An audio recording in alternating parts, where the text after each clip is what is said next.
Hello guys, இனி நம்ம dear my name ட்ராமாவோட எபிசோட் 2 பார்ட் 2 தான் நம்ம இப்போ பார்க்க போகிறோம். போன பார்ட்டோட வீடியோவை யாரும் பார்க்காம இந்த வீடியோக்கு வந்திருந்தீங்கன்னா மறக்காம நம்ம சேனலை போய் செக் பண்ணி பாருங்க. ஏன்னா அப்பதான் உங்களுக்கு கொஞ்சம் பெட்டரா புரியும். போன பார்ட்ல நம்ம ஹீரோ ஒரு வானவில் கூட்டத்தை சேர்ந்தவனா இருப்பானு சந்தேகப்பட்டிருப்பாங்க. அதுக்கேற்ற மாதிரி தான் சில விஷயங்களை நம்ம ஹீரோவும் பண்ணிட்டு இருப்பான். இந்த விஷயத்தெல்லாம் யோசிச்சு பார்த்து நம்ம ஹீரோயின் ஒரு வேலையை உனக்கு 2 பேர் தான் லவ் பண்றானுங்க போல நினைச்சிட்டு இருப்பாங்க. இதுக்கு அப்படியே இன்னொரு பக்கத்துல நம்ம ஹீரோவை காட்டுறாங்க. ஹான் ஒரு ஃபைலை எடுத்துட்டு வர சொல்லி நம்ம ஹீரோ கிட்ட சொல்லியிருப்பான். அந்த ஃபைலை எடுத்து பார்க்கும்போது ஹானும் ஹீரோயினும் ஒன்னா சேர்ந்து எடுத்துக்கிட்ட மாதிரி ஒரு பழைய போட்டோவை பார்ப்பான். இதை பார்த்ததுக்கே நம்ம ஹீரோ ஷாக்ல தான் இருப்பான். இது போதாதுன்னு அதில் நான் காதல்ல விழுந்த முதல் நோடின்னு சொல்லி ஹான் எழுதி வர வச்சிருப்பான். ஹீரோ இதை பார்த்ததும் அப்போ ஹான் சொன்ன பொண்ணு நம்ம ஹீரோயின் தான் புரிஞ்சுக்கிறான். அது மட்டும் இல்லாம நம்ம ஹீரோயின் ஒரு பொண்ணு தான்ற விஷயத்துல இப்பதான் கன்ஃபார்மே ஆகும். இந்த விஷயம் தெரிஞ்சதுக்கு அப்புறமா நம்ம எவ்வளவு பெரிய முட்டாள்தனம் பண்ணிருக்கோம்னு சொல்லி நினைச்சு பார்த்துட்டு இருப்போம். நம்ம ஹீரோயின் கிட்ட ஒரு பையனும் லவ் பண்றதை பத்தி நீ என்ன நினைக்கிறேன்னு சொல்லி ஹீரோ கேட்டிருப்பான். அது கூட நம்ம ஹீரோயின் ஷாக் ஆயிருப்பாங்க. அந்த விஷயத்த நினைச்சு பார்த்ததான் இப்ப கஷ்டப்பட்டு இருப்பான் நம்ம ஹீரோ. சரி, நம்ம இந்த விஷயத்த டைரக்டா போய் ஹீரோயின் கிட்டே பேசிக்கலாம்னு சொல்லி ரூம் விட்டு வெளியே வந்து பார்த்தா வீட்டுல யாருமே இருக்க மாட்டாங்க. கிம் மட்டும் சோகத்துல தனியா உட்காந்துட்டு இருப்பான். ஹீரோ கிம் பக்கத்துல போய் நம்ம ஹீரோயினும் ஹானோ எங்க போயிருக்காங்கன்னு சொல்லி கேட்பான். அவங்க 2 பேரும் ப்ராஜெக்ட் விஷயமா வெளியே கிளம்பி போயிருக்காங்கன்னு கிம் சொன்னதும் உடனே மூஞ்சி சோகமாகி கிம்ம திரும்பி பார்ப்பான். ஆனா கிம் அவனோட சோகமா இருக்கிறத பார்த்து உனக்கு என்னடா ஆச்சுன்னு சொல்லி கேட்பான். கிம்மும் அப்பதான் விஷயத்த பத்தி சொல்லுவான். ரோம் அவளோட எக்ஸ் பாய் ஃப்ரெண்ட மீட் பண்ணியே தான் தீருவான்னு சொல்லி கிளம்பி போயிட்டதா அவன் சொல்லுவான். அப்போ கிம் மொபைலுக்கு ஒரு மெசேஜ் வர யாருன்னு பார்த்தா அது ரோம் தான் அனுப்பியிருப்பா. நீ சீக்கிரமா கிளம்பி இந்த இடத்துக்கு வான்னு சொல்லி மெசேஜ் பண்ணிருப்பா. இதை பார்த்ததும் கிம் அறக்க பறக்க கிளம்பி ஓடுவான். சரின்னு நம்ம ஹீரோவும் சாப்பாடு வாங்கறதுக்காக அங்கிருந்து கிளம்பி போயிடுவான். போயிட்டு திரும்பி வரும்போது எதிரில நம்ம ஹீரோயினும் ஹானோ ஒன்னா வரத பார்ப்பான். அப்போ ஹான் ஹீரோ கிட்ட நீ என்னடா பண்றீங்கன்னு சொல்லி கேட்கும்போது ஹீரோ நான் சாப்பாடு வாங்கலான்னு சொல்லி வந்ததா சொல்லுவான். அப்போ சரிடா நம்ம 3 பேர் இங்க ஒன்னாவே சாப்பிடலான்னு சொல்லுவான். அடுத்த சீனை எல்லாம் ஒன்னா உட்காந்து சாப்பிடும்போது ஹான் ஹீரோ கிட்ட என்னடா நீ லவ் பண்ற பசங்க கிட்ட உன் லவ் சொல்லிட்டியான்னு கேட்பான். அதுக்கு ஹீரோவும் இல்லடான்னு சொல்லுவான். ஹான் உடனே சீக்கிரம் சொல்லிடுறா, இல்ல காம்படிஷனுக்கு வேற எவனா வந்துட்டு போறான்னு சொல்லுவான். இவனுக்கு 2 பேர் பேசுறதை கேட்ட நம்ம ஹீரோயின் என்னடா பேசுறீங்க நீங்கன்னு திருன்னு முடிச்சிட்டு இருப்பாங்க. அப்போ ஹான் சொன்னதெல்லாம் புரிஞ்சுதாடான்னு சொல்லி ஹீரோவை கேட்கும்போது ஹீரோ சைலண்டாவே இருப்பான். ஆனா இதெல்லாம் பார்த்து நம்ம ஹீரோயினுக்கு ஒண்ணுமே புரியாது. நம்ம ஹீரோயினும் நான் இவனை லவ் பண்றேன், இவன் அவனை லவ் பண்றான், அப்போ அவன் யாரையும் லவ் பண்றான்னு சொல்லி ஹீரோயின் தலையை பிச்சுட்டு இருப்பாங்க. இந்த சீன் அப்படியே கட் பண்ணி ரோமியோ கிம்மையும் தான் காட்டுறாங்க. ரோம் அப்போ கிம் சொன்ன விஷயத்த பத்தி கேக்குறா. நீ அன்னைக்கு என்கிட்ட நீ லவ் பண்ற விஷயத்த என்கிட்ட கன்ஃபஸ் பண்ணியான்னு சொல்லி கேட்பா. இது கேட்டதும் கிம் பயங்கரமா ஷாக் ஆயிடுவா. என்ன இவ திடீர்னு இப்படி கேட்டா அப்படின்னு. அப்போ இவங்களை சுத்தி ஒரு டான்ஸ் ப்ரோக்ராம் நடந்துட்டு இருக்கோம். ரோம் என்ன சொல்றான்னா இந்த டான்ஸ் ப்ரோக்ராம் முடிய 5 நிமிஷம் ஆகும். இந்த டான்ஸ் ப்ரோக்ராம் முடியறதுக்குள்ள நீ நினைக்கிற விஷயத்த என்கிட்ட ஓப்பனா சொல்லணும். அப்படி நீ சொல்லலாம் இதுக்கப்புறம் இந்த விஷயத்த பத்தி நம்ம பேசக்கூடாதுன்னு சொல்லிடுவோம். இந்த விஷயத்த கேட்டதும் கிம் ரோம் கிட்ட சொல்லிடலான்னு எவ்வளவோ ட்ரை பண்ணுவான். ஆனா அவன் சொல்றதுக்குள்ள அங்க ஷோவே முடிஞ்சிடும். ரோமும் நான் அவனுக்கு கொடுத்த டைம் முடிஞ்சு போச்சு, நான் இங்க இருந்து கிளம்புறேன்னு சொல்லி அவ பாட்டுக்கு போயிடும். ரோம் போனதுக்கு அப்புறம் கிம் தலையை பிச்சுட்டு கத்துவான். அப்படியே நீங்க நைட் ஆக கிம் சொதப்பின விஷயத்த நினைச்சு சோகத்துல உட்காந்துட்டு இருப்பான். அப்போ அந்த இடத்துக்கு நம்ம ஹீரோ வந்து போன விஷயம் என்ன ஆச்சுன்னு சொல்லி கேட்பான். கிம்மும் அதுக்கு நான் மொத்தமா சொதப்பிட்டேன்னு சொல்லுவான். சரின்னு ஹீரோவும் அவர் வந்த வேலையை பாக்குறாரு. என்னன்னாக்கா ஹீரோயின் எங்க இருக்கான்னு சொல்லி விசாரிக்கிறாரு. அதுக்கு கிம்மும் அவ காலேஜ்ல ஹானோட அசைன்மெண்ட் பண்ண ஹெல்ப் பண்ணிட்டு இருக்கான்னு சொல்லுவான்.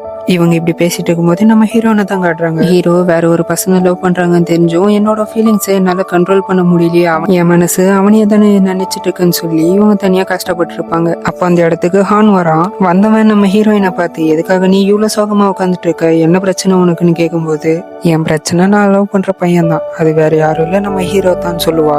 அது மட்டும் இல்லாம அவனுக்கு ஒரு பையனா தான் பிடிச்சிருக்கான். இந்த விஷயத்த சொல்லிக்கிட்டே நம்ம ஹீரோ லவ் பண்ற பையன் நீ தானே ஹான் அப்படின்னு கேட்பா. இந்த விஷயத்த கேட்டதும் ஹான் பயங்கரமா சிரிக்க ஆரம்பிச்சிருவான். அவன் உன்னதான் பையனா நினைச்சிட்டு இருக்கான். இந்த விஷயத்த கேட்டதுக்கு அப்புறம் நம்ம ஹீரோயினுக்கு சில விஷயம் எல்லாம் புரியும். உடனே நம்ம ஹீரோயின் அப்போ நீ லவ் பண்ற பர்சன் யாரு ஹான்னு சொல்லி கேட்பாங்க. நான் லவ் பண்றதெல்லாம் ஒரே ஒரு பொண்ணு மட்டும்தான், அவளை மட்டும்தான் என் உயிரா நினைச்சிட்டு இருக்கேன்னு சொல்லுவான். நம்ம ஹீரோயினும் ஓ அப்படியா யாரு இதுன்னு சொல்லி கேட்க உடனே ஹான் அந்த பொண்ணு நீ தானு சொல்லிடுவான். நான் உன்னதான் லவ் பண்றேன்னு சொல்லி ஹீரோயினுக்கு ப்ரொபோஸே பண்ணிடுவான். இன்னொரு பக்கம் ஹான் ப்ரொபோஸ் பண்றதை நம்ம ஹீரோவும் பாத்துறான். நான் ரொம்ப லேட் பண்ணிட்டேன்னு ஹீரோ சோகத்திலேயே அங்கிருந்து கிளம்பி போயிடுறான். ஹீரோ போனதுக்கு அப்புறம் தான் நம்ம ஹீரோயின் விஷயத்தையே சொல்லுவாங்க. இங்க பாரு ஹான், என்னால உன்ன லவ் பண்ண முடியாது, ஆனா எனக்கு உன்னும் ரொம்ப பிடிக்கும், ஆனா அது வெறும் ஃப்ரெண்டா மட்டும் தான், மத்தபடி உன் மேல எனக்கு எந்த ஒரு ஃபீலிங்ஸும் கிடையாதுன்னு சொல்லிடுவாங்க. இதை கேட்ட ஹானும் நீ எதுக்காக இப்படி பேசுறேன்னு எனக்கு நல்லா புரியுது, உனக்கு அந்த பேரு தானே பிரச்சனை, என் கையிலயும் இது போல உன் பேரு வந்தா நீ என்ன விரும்பி இருப்பில்லன்னு சொல்லி கேட்பான்.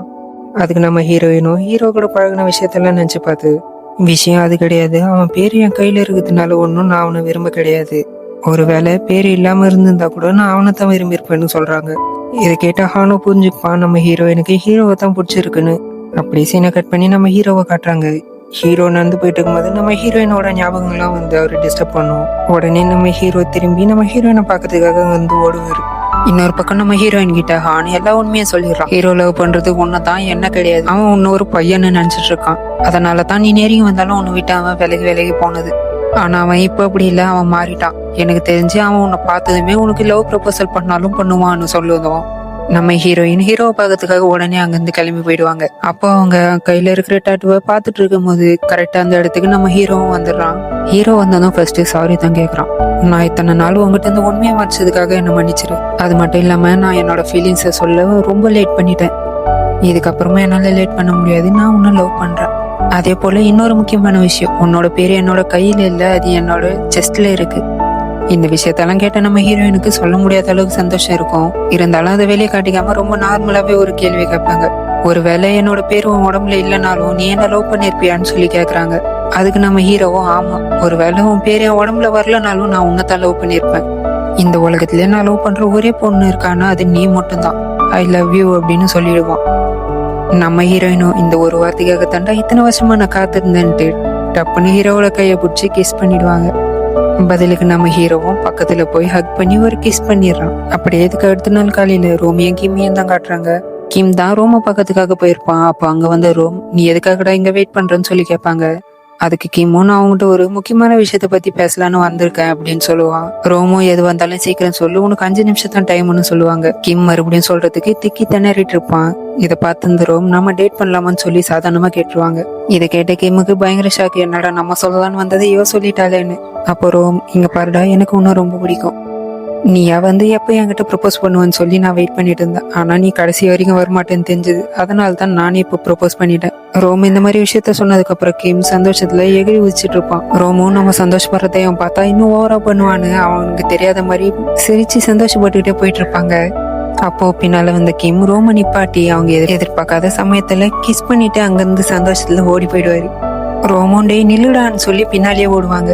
அப்படியே இந்த ஹாப்பியான சீனை கட் பண்ணி 3 மாசத்துக்கு அப்புறம் நடக்கிற விஷயத்த காட்டுறாங்க. நம்ம ஹீரோ ஹீரோயின் அப்புறம் கிம் ரோம் இவங்க 4 பேருமே 2 ஜோடியா கப்புள்ஸா என்ஜாய் பண்ணிட்டு இருப்பாங்க. ஆனா நம்ம ஹான் மட்டும் தனியா இருப்பான். அவனுக்கு எந்த ஒரு சோல்மேட்டும் கிடைச்சிருக்க மாட்டான். இருந்தாலும் அவன் சந்தோஷமா தான் இருப்பான். இப்படி எல்லாரும் ஒன்னா சந்தோஷமா இருக்கிற மாதிரி காட்டி இந்த டிராமாவை முடிக்கிறாங்க. இது ஒரு மினி டிராமா தான், அதனால தான் சீக்கிரமாவே முடிஞ்சிச்சு. உங்களுக்கு இந்த டிராமா பிடிச்சிருந்தா மறக்காம லைக் அண்ட் சப்ஸ்கிரைப் பண்ணிக்கங்க. கூடவே உங்களோட தாட்ஸ் கீழே கமெண்ட் பண்ணிட்டு உங்களுக்கு பிடிச்ச டிராமாவோட நேம கீழே கமெண்ட் பண்ணிட்டு போங்க. நான் இதோட உங்களை அடுத்த வீடியோல மீட் பண்றேன். Bye guys.